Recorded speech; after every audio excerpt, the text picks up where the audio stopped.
Hey, what's going on everybody, and welcome back to another Fallout 4 mod review. Today we are checking out the Gravitational Minigun by Soroka 90.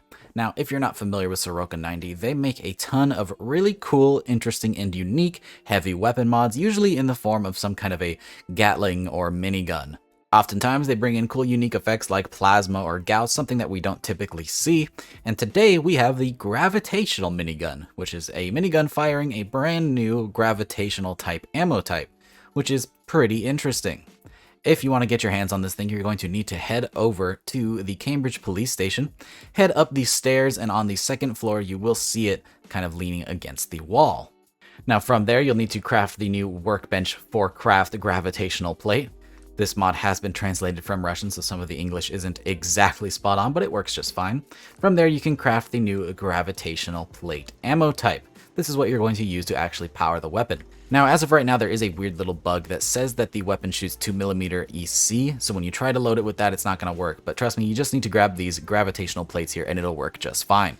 So, here are the stats of the Gravitational Minigun, keeping in mind that I have no heavy weapons perk, so these are the raw stats of the weapon. This thing has a base ballistic damage of 10, a base energy damage of 20.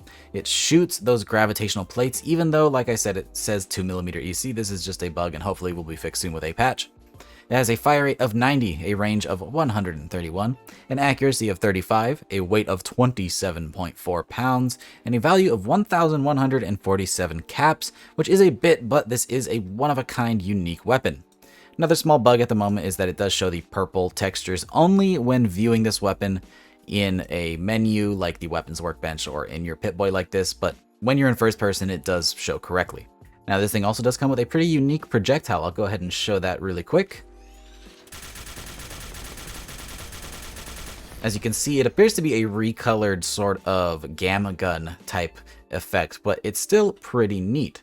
And from third person, it sort of even looks like a bit of a bubble blower, but that's just fine. I think it's pretty cool, and I love when energy weapons have custom projectiles, even if it's just a reskinned version of a vanilla one.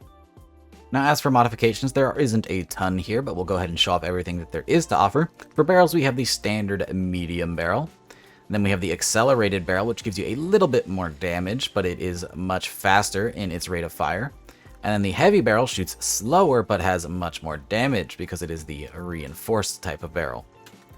For sights, we do have the standard sight and the sight shooter. They don't change much in the terms of reticle, but the sight shooter is going to give you better focus and sighted accuracy. I'm not sure what exactly sight shooter means, but I'm guessing it's a bit of a translation scuff. And then for muzzles, we have the standard muzzle and the meat grinder. Much like the minigun, this is going to give you some better bashing damage. Now, moving on to the damage test, since we don't really have any damage modifiers aside from those accelerated barrels, we're just going to do one raw damage test using the weapon on a legendary glowing Deathclaw. Nice big enemy for our big weapon here, and we'll see how it performs. Now, given that this is a gravitational minigun, I expected it to have some sort of a pushback effect or knockdown, but that is not the case when shooting an alive enemy, but it does have an effect after the fact, so we'll go ahead and show that off right now. Let's see how much damage this does. So as you can see, it doesn't do an incredible amount of damage per shot. However, the ability to sustain constant fire is very nice. And it doesn't have a super crazy high rate of fire like the minigun, but it is fast enough to hold its weight. So there we go. The legendary glowing Deathclaw is down. Now, like I said, that gravitational effect that gives this weapon its namesake is really something that only shows after the enemy is dead. If we shoot at their body, they will start bouncing around.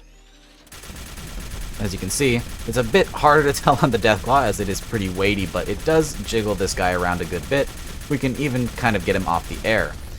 But, that's really it. This doesn't do anything against living enemies aside from a pretty cool, unique projectile.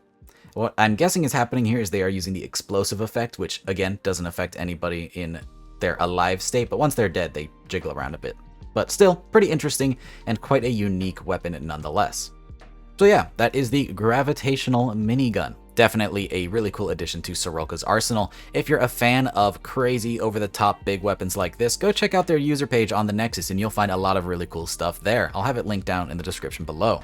But with that, I hope you guys enjoyed this little mini mod review. This was a lot of fun and definitely a really interesting and cool weapon. I like seeing more unique stuff aside from the regular traditional tactical stuff that we see on the Nexus, so this is definitely something I wanted to check out.